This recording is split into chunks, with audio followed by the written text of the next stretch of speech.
नमस्कार, V24 तास news channel तुम्ही पाहू शकता। आज एमआयएमच्या औरंगाबादवरून नासिर सिद्दीकी साहेब या ठिकाणी आले। तुम्ही बघू शकता धुळे जिल्ह्यामध्ये जे झालेले वातावरण आहे त्या संदर्भात कालच धुळे जिल्ह्यामध्ये काही एमआयएम पक्षाच्या कार्यकर्त्यांनी राजीनामा दिला, ते त्या संदर्भात देखील आपण काही प्रतिक्रिया यांची जाणूया। सर सिद्दीकी साहब, क्या कहेंगे? कल यहाँ दुनिया में जो एमआईएम के पक्ष के पदाधिकारी थे उन्होंने राजीनामा दिया, क्या कहेंगे आप? देखिए, एमआईएम के पक्ष या पदाधिकारी अभी इसलिए नहीं बोल सकते कि तकरीबन 8-9 महीने पहले इम्तियाज जलील साहब ने पूरी महाराष्ट्र की बॉडी को जो है तो डिसॉल्व कर दिया था, इसलिए अभी कोई भी पद के ऊपर तो नहीं था। अब जो लोग गए, अभी मेरे को तो पूरी डिटेल मालूम नहीं कि कितने लोग गए, क्या है, हमारे यहाँ के जो जिम्मेदारान है उनसे पूछ के बात करके बताएंगे आपको कि वो क्यों गए, कौन लोग थे। तो अभी इतनी ज्यादा उनकी जानकारी है नहीं, और अगर गए भी होंगे कुछ 10-5 लोग तो आप देख सकते हैं यहाँ पे आने वालों की तो मजलिस में लाइन लगी है।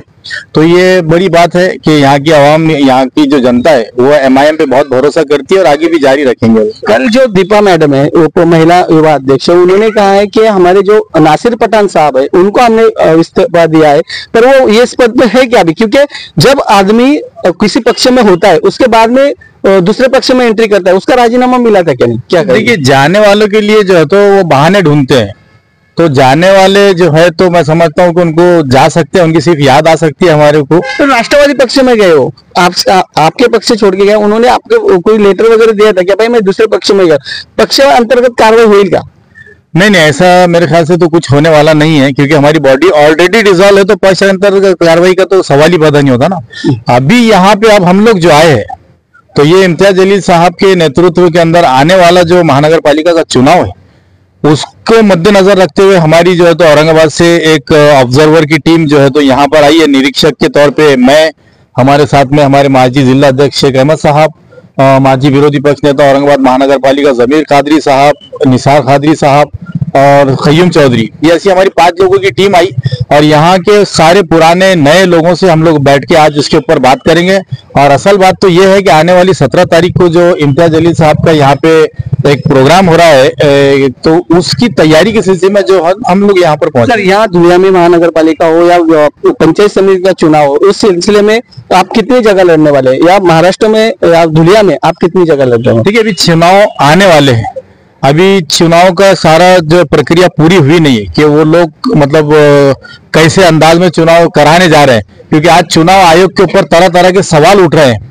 तो अभी हमारे जो यहाँ की सारी टीम है, हमारे सीनियर है, हमारे जूनियर्स है, हमारे पुराने लोग जो सब जुड़े हुए, हम सारे लोग मिलकर जो है तो इसके ऊपर बैठेंगे और जो है तो विस्तार से चर्चा करेंगे, और उसके बाद सारी चीजें बनाकर इम्तियाज जलील साहब के सामने रखेंगे, और वो बताएंगे कि हम लोग कितनी सीटें यहाँ पे लड़ने जा रहे हैं और कैसे लड़ने जा रहे हैं, वो उन्हें बताएंगे। उसके सर, जन सुरक्षा कायदा अभी विधायक पास हुआ है, उस सिलसिले में कोई एमआईएम के आमदार भी है, उन्होंने भी उसमें साइन किए, ऐसा कहना जाता है। क्या कहेंगे जन सुरक्षा कायदा के बारे में?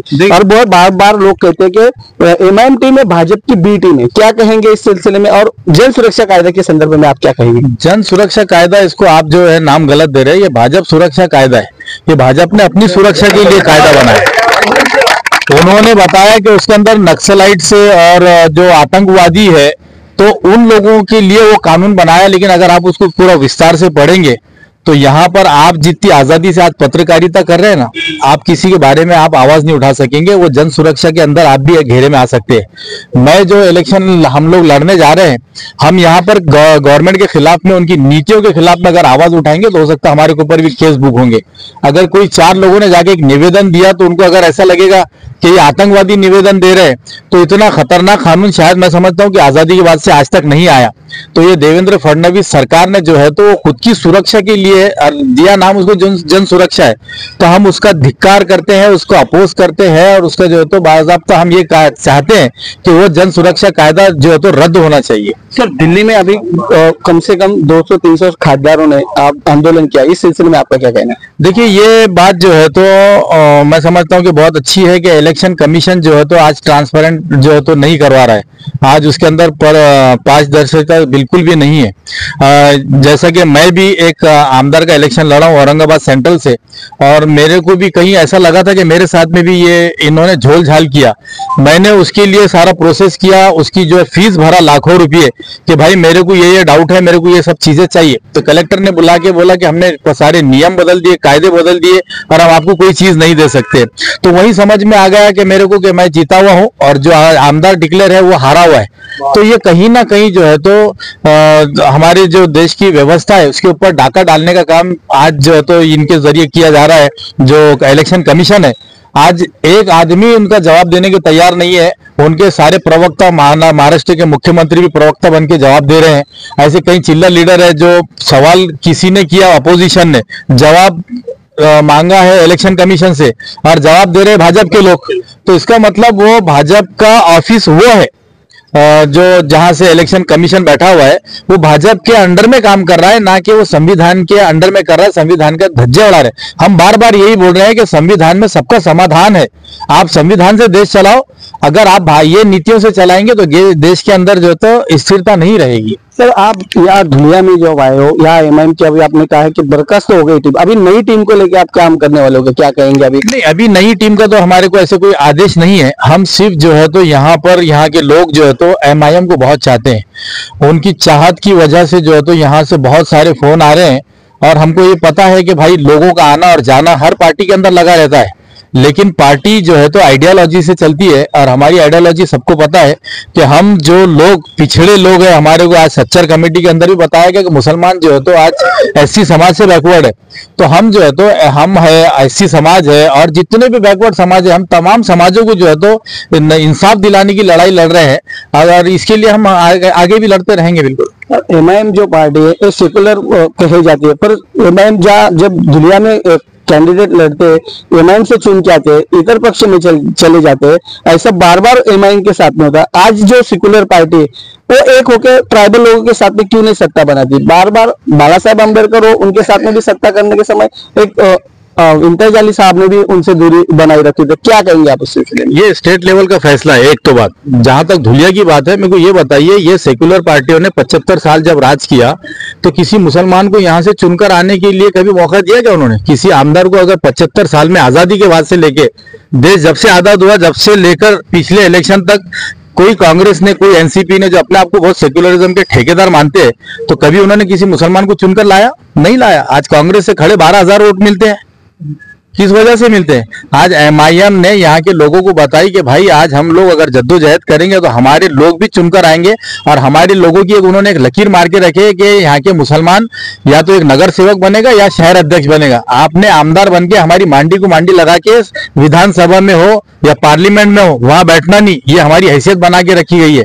इसीलिए हम वो लड़ाई लड़ रहे हैं कि हम लोग भी जो है तो विधानसभा में हो या पार्लियामेंट में हो, हम खुद जाएंगे और हमारी आवाज बनकर हम लड़ेंगे और अगर कोई चीज मांगने से नहीं तो छीन कर लेने की ताकत पैदा करेंगे। आप यहाँ एमआईएम यहाँ आए हो, आज दुनिया में आवाम को क्या संदेश देंगे और एमआईएम जो छोटा से छोटा कार्य करता है उसके लिए आप क्या ये करेंगे? देखिए, सबसे पहले तो धुलिया की आवाम का मैं शुक्रिया अदा करूंगा कि उन्होंने पिछले इलेक्शन में हमारे पूरे मतलब साथ दिया और जो है तो दोनों इलेक्शन में आमदार के जो भरपूर वोट जो है तो एमआईएम पक्ष को दिया उन्होंने।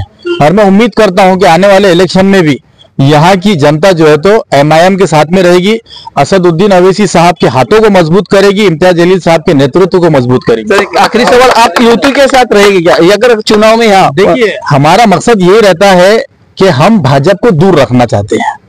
बाद में हम महायुति के साथ जाएंगे या महाविकास आघाड़ी के साथ जाएंगे या सेक्युलर गवर्नमेंट बनेगी, जब ये लोग फिगर लेकर आएंगे और ये ईमानदारी से लड़ेंगे और वो नजदीक नजदीक पहुंचेगी तो उनको पता चलेगा कि एमआईएम जो है तो हमेशा भाजपा को दूर रखने वालों के साथ में मिलेगी। तुम्ही बघू शकता ह्या ठिकाणी जे औरंगाबादवरून जे नेते आले त्यांनी या ठिकाणी धुळे जिल्ह्यातील जे एमआयएम पार्टीच्या माध्यमातून या ठिकाणी ते सर्वे करण्यासाठी आले। अनेक नवीन कार्यकारिणी या ठिकाणी उपस्थित ते या ठिकाणी करणार आहे आणि आज या ठिकाणी तुम्ही बघू शकता संपूर्ण जे पदाधिकारी या ठिकाणी उपस्थित, असा प्रकार कुठे घडला नाहीये आणि ती जी टीम आहे ती बरखास्त झाली असं यांचं म्हणणं आहे त्या ठिकाणी। पण ती ज्या ठिकाणी काल राजीनामा देण्यात आला, दीपा पवार मॅडम यांच्याकडे जो राजीनामा देण्यात आला तो खरा आहे का खोटा हे देखील आपण जाणून घेतलं पाहिजे, कारण जी बॉडी बरखास्त झाली आहे त्याच बॉडीचा परत राजीनामा घेतात। कुठेतरी पाणी मुरतंय असं तुम्हाला वाटत नाही का? डी24 तास न्यूज चॅनल ही बातमी नक्की तुम्ही पहा आणि कमेंट नक्की करा। कॅमेरामॅन जॉनी पवार सर, डी24 तास न्यूज चॅनल। जय हिंद, जय महाराष्ट्र।